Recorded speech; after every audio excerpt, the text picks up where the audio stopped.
નમસ્કાર વિદ્યાર્થી મિત્રો, ગગન ઓનલાઈન એકેડમીમાં આપનું હાર્દિક સ્વાગત છે. તો વિદ્યાર્થી મિત્રો, આજથી આપણે પ્રારંભ કરવા જઈ રહ્યા છીએ ધોરણ 9 પ્રથમ પરીક્ષા માટેનું વ્રજ પ્રકાશનનું ગણિતનું સોલ્યુશન. તો વિદ્યાર્થી મિત્રો, મોડું ન કરતાં શરૂ કરી, પણ એના પહેલાં જો ચેનલો પર નવા હો તો ચેનલને સબસ્ક્રાઈબ કરવાનું ભૂલતા નહીં, તમારા મિત્રો સાથે શેર કરજો અને વિડીયો ગમે તો લાઈક કરવાનું ભૂલતા નહીં. તો મિત્રો, આપણો પ્રશ્ન 1 એટલે કે સેક્શન પ્રમાણે આપણે બધા વિડીયો રજૂ કરીશું. તો આજે આપણે સેક્શન એ સંપૂર્ણ કરીશું, ત્યારબાદ સેક્શન બી, પછી સેક્શન સી અને સેક્શન ડી. આ પ્રમાણે આખું સોલ્યુશન તમારી તરફ મોકલવામાં આવશે. તો તમે સરસ રીતે આનું રિવિઝન કરજો, તો આ નોટબુકમાં લખજો. તો મોડું ન કરતાં પ્રારંભ કરીએ. તો આપણો પહેલો પ્રશ્ન છે, સૂચના મુજબ જવાબ આપો. પ્રશ્ન ક્રમાંક 1 થી 15, દરેક પ્રશ્નનો જે ઉત્તર તમે સાચો આપશો તો એનો 1 ગુણ મળશે. તો વિદ્યાર્થી મિત્રો, એમાં સૌથી પ્રથમ આવે છે આપણા માટે નીચે આપેલા બહુ વિકલ્પ જવાબવાળા પ્રશ્નો માટે સાચા વિકલ્પનો ક્રમ અને જવાબ આપણે લખવાનો છે. તો વિદ્યાર્થી મિત્રો, પહેલો દાખલો જે છે એની ગણતરી સમજીએ. એની ગણતરીમાં આપણે ધ્યાન રાખવાનું છે વિદ્યાર્થી મિત્રો, એની m ઘાતની n ઘાત હોય તો શું થશે? એની m ગુણ્યા n ઘાત, એટલે ઘાતનો ગુણાકાર થાય. તો અહીંયા પણ શું થશે? 5ની 2 ઘાત છે અને 7 ઘાત છે, એટલે 2 ગુણ્યા 7 થશે, એટલે 5ની 2 સીધા 14 ઘાત. એટલે જવાબ કયો આવશે વિદ્યાર્થી મિત્રો? યસ, ઓપ્શન બી એ કરેક્ટ જવાબ છે, એકદમ સાચો જવાબ છે વિદ્યાર્થી મિત્રો. ઓપ્શન બી જે છે શું છે? એકદમ સાચો જવાબ છે. રાઈટ વિદ્યાર્થી મિત્રો. ત્યારબાદ બીજા પ્રશ્ન તરફ જઈશું. જો પી ઓફ એક્સ બરાબર 5x - 4xનો વર્ગ વત્તા 3 હોય તો પી ઓફ -1 શોધવાનું. એટલે વિદ્યાર્થી મિત્રો, અહીં આપણે જ્યાં એક્સ છે ત્યાં આપણે શું કરીશું? -1 મૂકીશું. બરાબર છે વિદ્યાર્થી મિત્રો. તો આપણે પી ઓફ એક્સની જગ્યાએ પી ઓફ -1 લખ્યું. જ્યાં એક્સ દેખાય છે ત્યાં કૌંસ કરીને આપણે -1 લખીશું. -4 કૌંસમાં -1નો વર્ગ લખ્યો, વર્ગ હતો એટલે +3 લખ્યા. 5 × 5 પણ કેવા આવશે? -5 આવશે. -4, હવે જો -1નો વર્ગ એટલે -1 ગુણ્યા -1 એટલે +1 થઈ જશે, +3 આવ્યા. બરાબર છે મિત્રો. -5 તો લખ્યા, 4 × 4 પણ કેવા? -4 +3. તમે જોઈ શકો છો -5 એમને એમ લખ્યા, -4માંથી +3 જશે એટલે -1 આવશે, એટલે જવાબની અંદર શું આવશે? -6. ધેટ મીન્સ ઓપ્શન નંબર જે એ છે આપણા પ્રશ્નનો એકદમ સાચો જવાબ થશે વિદ્યાર્થી મિત્રો. નેક્સ્ટ પ્રશ્ન તરફ જઈશું વિદ્યાર્થી મિત્રો. તો વિદ્યાર્થી મિત્રો, ત્રીજો પ્રશ્ન છે, -4 બિંદુ આલેખમાં ખાલી જગ્યા પર હોય. તો વિદ્યાર્થી મિત્રો, આપણે y અક્ષ અને x અક્ષ દોરીએ. બરાબર છે વિદ્યાર્થી મિત્રો. તો -4 બિંદુ જે છે એ અહીંયા આવે. -4 બિંદુ અહીંયા આવે, કારણ કે y આમ 0 છે. બરાબર છે, અને y આમ 0 છે એટલે એ બિંદુ ક્યાં આવે? x અક્ષ ઉપર આવે. ક્યાં આવે? x અક્ષ ઉપર. જો આ બિંદુ 0 - 4 હોત, 0 4 હોત, તો 0 - 4 હોત તો એ ક્યાં આવત? y અક્ષ ઉપર આવત. અને અહીંયા 4 0 હોત તો ક્યાં આવત? x અક્ષ ઉપર જ આવત. તો વિદ્યાર્થી મિત્રો, આપણે ખાસ યાદ રાખવાનું કે x યામ 0 હોય તો y અક્ષ ઉપર આવે, અને y યામ 0 હોય તો x અક્ષ ઉપર આવે. તો આ રીતનું બિંદુ હોય, ધ્યાન રાખજો કે m0 ટાઈપનું. બરાબર છે, તો x અક્ષ ઉપર આવે, અને 0m ટાઈપનું હોય તો એ ક્યાં આવશે? y અક્ષ પર જ આવશે. તો અહીંયાનો આ બિંદુ જે છે ક્યાં આવશે? હંમેશા વિદ્યાર્થી મિત્રો x અક્ષ ઉપર જ આવે. ઓપ્શન સી જે છે એકદમ સાચો જવાબ થશે. ઘનને ખાલી જગ્યા પરિમાણ હોય વિદ્યાર્થી મિત્રો. તો ઘન જે છે એને લંબાઈ, પહોળાઈ અને ઊંચાઈ હોય છે, એટલે એને કેટલા પરિમાણ હોય છે? 3 પરિમાણ હોય છે. ખ્યાલ આવ્યો કે નહીં? નેક્સ્ટ પ્રશ્ન તરફ જઈશું. તો વિદ્યાર્થી મિત્રો, પછી છે, નીચે આપેલા વિધાનો સાચા બને તેમ કૌંસમાં આપેલા જવાબમાંથી આપણે યોગ્ય જવાબ પસંદ કરવાનો છે. તો 5મો પ્રશ્ન જે છે વિદ્યાર્થી મિત્રો, ખાલી જગ્યા છે. એમાં તમે દાખલા કે રફ આકૃતિ દોરો રફ કામની અંદર. બરાબર છે. તો આને આપણે એક્સ કહેતા હતા, આને x' કહીએ છીએ, આને y કહીએ છીએ, અને આને y' કહીએ છીએ. બરાબર છે. આ પ્રથમ ચરણ છે, આ દ્વિતીય ચરણ છે, આ તૃતીય ચરણ છે, અને આ ચતુર્થ ચરણ છે. બરાબર વિદ્યાર્થી મિત્રો. ખાસ યાદ રાખજો વિદ્યાર્થી મિત્રો, આના જેવા કેટલા પ્રશ્ન પૂછી શકે? 4 પ્રશ્ન પૂછી શકે, બરાબર છે. આપણે વાય ડેશ ઓ એક્સ છે, બરાબર છે વિદ્યાર્થી મિત્રો. એટલે વાય ડેશ હવે અહીંયા ઓ આવે, બરાબર છે ને, તો વાય ડેશ, બરાબર છે, આ વાય ડેશ થયો, ઓ થયો અને એક્સ થયો. તો કયું ચરણ થયું વિદ્યાર્થી મિત્રો? ચોથું ચરણ થયું. કયું ચરણ થયું વિદ્યાર્થી મિત્રો? ચોથું. તો આપણો જવાબ કયો આવશે? ચતુર્થ. જવાબની અંદર આવશે ચતુર્થ ચરણ, બરાબર. તમે ખાલી જગ્યા પણ પૂરી શકો છો. ખ્યાલ આવ્યો વિદ્યાર્થી મિત્રો? નેક્સ્ટ પ્રશ્ન તરફ જઈશું.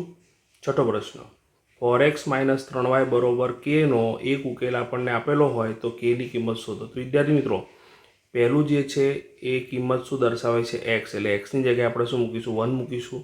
અને બીજી જે કિંમત છે એ વાય યામ બતાવે છે, દેટ મીન્સ -1. તો આ પ્રમાણે આપણે ગણતરી કરીશું. ફોર એક્સની કિંમત શું મૂકીશું? 1 ઓછા 3 વાયની કિંમત શું મૂકીશું? -1, બરોબર. તો કે હતા જ, ખબર પડી કે નહીં? આપણે એક્સની કિંમત મૂકી અને એ જ પ્રમાણે વાયની કિંમત મૂકી, બરોબર છે વિદ્યાર્થી મિત્રો. 4 એકા 4, માઇનસ અને માઇનસ પ્લસ થઈ જશે, 3 એકા 3, બરોબર લખ્યા કે. તો અહીંયા વિદ્યાર્થી મિત્રો વ્યવસ્થિત લખીએ તો કે બરોબર 3 ને 4 તો 4 ને 3 શું થાય? 7 થાય. એટલે આપણો જવાબ કેટલો આવશે વિદ્યાર્થી મિત્રો? 7 આવશે. ખ્યાલ આવ્યો કે નહીં? આશા રાખું છું વિદ્યાર્થી મિત્રો તમને ખ્યાલ આવી ગયો હશે. અને જો ચેનલ ઉપર નવા હો વિદ્યાર્થી મિત્રો, ચેનલને ખાસ સબસ્ક્રાઈબ કરવા વિનંતી અને તમારા મિત્રો સાથે શેર પણ કરજો, જેથી અમને મોટિવેશન મળે, બરાબર છે. અને ગમે તો લાઈક કરવાનું ભૂલતા નહીં વિદ્યાર્થી મિત્રો. નેક્સ્ટ પ્રશ્ન તરફ જઈશું વિદ્યાર્થી મિત્રો. ત્યારબાદનો પ્રશ્ન છે વિદ્યાર્થી મિત્રો 7મો, ખાલી જગ્યાએ થેલ્સનો ખ્યાતનામ વિદ્યાર્થી હતો. તો ખાસ યાદ રાખજો વિદ્યાર્થી મિત્રો, પાયથાગોરસ જે છે એ ખ્યાતનામ વિદ્યાર્થી હતો, બરાબર. થેલ્સનો પાયથાગોરસ. ઓકે, મોસ્ટ ઇમ્પોર્ટન્ટ પ્રશ્ન છે, ખાસ ધ્યાન રાખજો. ત્યારબાદ શ્રીયંત્રમાં કુલ ખાલી જગ્યા ઉપત્રિકોણો બનેલા છે. તો ખાસ ધ્યાન રાખજો વિદ્યાર્થી મિત્રો, ઉપત્રિકોણોની વાત આવે છે તો 43 ઉપત્રિકોણો છે. અને સમદ્વિબાજુ પૂછ્યું હોત તો કેટલા આવત? 9 સમદ્વિબાજુ ત્રિકોણ આવત. ખબર પડી કે નહીં? તો આ પ્રશ્નમાં ખાસ જવાબ ધ્યાન રાખજો કે અહીંયા કદાચ અમુક વાર 9 પણ લખી નાખે ઓપ્શનમાં. 9 લખી નાખેલો હોય તો આપણે કન્ફ્યુઝ થઈ જઈએ, બરાબર છે વિદ્યાર્થી મિત્રો. નેક્સ્ટ પ્રશ્ન તરફ જઈશું વિદ્યાર્થી મિત્રો. પછી આપણને કીધેલું છે કે નીચે આપેલા વિધાનો ખરા છે કે ખોટા તે જણાવો. તો દરેક પૂર્ણાંક એ પૂર્ણ સંખ્યા છે. તો આપણે વિચાર કરો વિદ્યાર્થી મિત્રો, પૂર્ણાંક એટલે -1 સંખ્યા પૂર્ણાંક લીધી, તો શું આ પૂર્ણ કહેવાય? પૂર્ણાંક તો છે પણ પૂર્ણ કહેવાય ના, કેમ કે પૂર્ણ સંખ્યા તો 0થી શરૂ થાય છે. 0, 1, 2, 3 અનંત, બરાબર, જેની અંદર -1 આવી શકે નહીં. તો આપેલ વિધાન શું છે? ખોટું છે. શું છે વિદ્યાર્થી મિત્રો? તદ્દન ખોટું છે. દરેક પ્રાકૃતિક સંખ્યા એ પૂર્ણ સંખ્યા છે. તો સાચી વાત છે. જો પ્રાકૃતિક સંખ્યા ક્યાંથી શરૂ થાય? 1, 2, 3 એન્ડ સો ઓન, બરાબર. તો આ બધી સંખ્યાઓને આપણે કઈ સંખ્યા કહી શકીએ? પૂર્ણ સંખ્યા કહી શકીએ કે નહીં? તો વિધાન એકદમ શું છે? ખરું છે. કેવું છે? ખરું છે. ત્યારબાદ x ની 3 ઘાત પ્લસ 3x² - 4માં બહુપદીની ઘાત 2 છે. તો બહુપદીની ઘાતની વાત કરીએ તો મોટા મોટી ઘાત 3 છે વિદ્યાર્થી મિત્રો. માટે વિધાન કેવું છે? તદ્દન ખોટું છે. કેવું છે? ખોટું છે. ખ્યાલ આવ્યો કે નહીં? નેક્સ્ટ પ્રશ્નો તરફ જઈશું વિદ્યાર્થી મિત્રો. ત્યારબાદનો પ્રશ્ન છે, નીચેના પ્રશ્નોને એક વાક્યમાં, શબ્દોમાં કે અંકમાં જવાબ આપવાનો છે, બરાબર છે.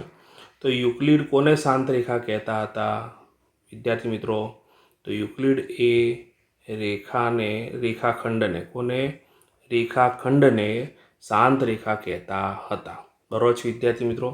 આગળ વધીએ. રેખાને કેટલા પરિમાણ હોય વિદ્યાર્થી મિત્રો? તો રેખા એ પહોળાઈ વગરની લંબાઈ છે, એટલે એને લંબાઈ જ હોય વિદ્યાર્થી મિત્રો. અને લંબાઈ હોય એટલે માત્ર કેટલા પરિમાણ હોય? 1 લખો, કાં તો આ રીતે 1 લખો. બંને જવાબ તદ્દન સાચા રહેશે. નેક્સ્ટ પ્રશ્નો તરફ જઈએ વિદ્યાર્થી મિત્રો. નીચે આપેલા યોગ્ય જોડકા જોડવાના છે વિદ્યાર્થી મિત્રો. તો આમાં ટ્રાયલ એન્ડ એરર પદ્ધતિનો ઉપયોગ કરવો પડશે. વારા પરથી આપણે ચેક કરવું પડશે વિદ્યાર્થી મિત્રો. તો પહેલું જે છે ને એ તો તદ્દન સરળ છે. x - y બરાબર 5 છે, એટલે ડાબી બાજુ આપણે લેવાની, બરાબર છે. ડાબી બાજુ લેવાની એટલે જમણી બાજુ મળી જાય. તો x - y એટલે xમાંથી y બાદ કરીએ તો 5 મળે. તો -7 અને 1નો તો સવાલ જ નથી આવતો. -3 અને -2 થશે એટલે -5 થઈ જશે. એટલે આપણે ત્રીજું જે છે એ ચેક કરીએ. ત્રીજામાં પહેલું એક્સ છે 7 અને વાય છે 2. 7માંથી 2 જાય તો 5 થઈ ગયું. યસ. આપણને 14માની અંદર જવાબ કયો મળશે વિદ્યાર્થી મિત્રો? 14મો જે છે એની સામે જવાબ શું આવશે? સી. બરાબર છે. ઓકે, 14માની આપણે ગણતરી બતાવી. બરાબર છે, માત્ર સમજવા માટે ગણતરી બતાવી. હવે ફરીથી ડાબી બાજુ લઈશું. પહેલું શું છે? 2x + 3y. ચલો પહેલામાં તો એક્સ અને વાય હતા એટલે ખબર પડી ગઈ. હવે બીજાની અંદર આપણે ચેક કરવું પડશે ફરીથી. તો પહેલાં લઈશું -7 અને 1. જો સી તો લેવાનો જ નથી ને, એટલે આપણે પહેલાં બે વિકલ્પમાંથી જ ચેક કરવાનો આવશે. 3y ની કિંમત શું છે? યસ, વાયની કિંમત 1 છે. તો 7 દૂ 14 એટલે -14 વત્તા 3 એકા 3. તો અહીંયા કેટલો જવાબ થયો? -11 જવાબ થયો. પણ અહીંયા તો શું જોઈએ છે? 0 જોઈએ છે. એટલે આ વિકલ્પ શક્ય નથી. તો સ્વાભાવિક છે કે 15માની અંદર જવાબ કયો આવશે? બી જ આવે ને, કેમ કે સી તો સેટ થઈ ગયો છે 14 જોડે. તો પણ આપણે ચેક કરીએ. ડાબી બાજુમાં આપણે કિંમત મૂકીશું 2x + 3y. ધ્યાન રાખજો ખાસ, 2x + 3y. 2 × x ની કિંમત શું લીધી? -3 વત્તા 3 × 2. તો 3 દૂ 6 એટલે -6, 3 દૂ 6 એટલે +6, -6માંથી +6 જાય એટલે 0. તો પરફેક્ટ થઈ ગયું. ડાબી બાજુ ઉપરથી જમણી બાજુ આવી ગયું. તો વિદ્યાર્થી મિત્રો ખ્યાલ આવ્યો કે નહીં કે આપણો જવાબ 15માં શું આવશે? ઓપ્શન નંબર બી આવશે. તો આશા રાખું છું વિદ્યાર્થી મિત્રો તમને સેક્શન એમાં સંપૂર્ણ ખ્યાલ આવી ગયો હશે. અને જો ચેનલ ઉપર નવા હોય તો ચેનલને ખાસ સબસ્ક્રાઈબ કરજો. તમારા માટે સંપૂર્ણ બધા સેક્શનો આવવાના જ છે વિદ્યાર્થી મિત્રો. તમે સરસ રીતે રિપીટેશન કરો, સમજો દાખલા. બરાબર છે વિદ્યાર્થી મિત્રો? દરેક એસાઇનમેન્ટની તૈયારીઓ કરો. જેટલું રિવિઝન કરશો એટલું તમારા ફાયદામાં રહેશે. બરાબર છે વિદ્યાર્થી મિત્રો? અને જો વિદ્યાર્થી મિત્રો ચેનલ ઉપર નવા હો તો ખાસ સબસ્ક્રાઈબ કરજો. તમારો એક સબસ્ક્રાઈબ અમારા માટે અમૂલ્ય છે વિદ્યાર્થી મિત્રો. તમારા મિત્રો સાથે શેર પણ કરજો. અને જો વિડીયો ગમ્યો હોય તો લાઈક કરવાનું ભૂલતા નહીં. ત્યાં સુધી બધાને પરીક્ષાની ખૂબ ખૂબ તૈયારી કરવા માટેની શુભકામનાઓ. Bye bye.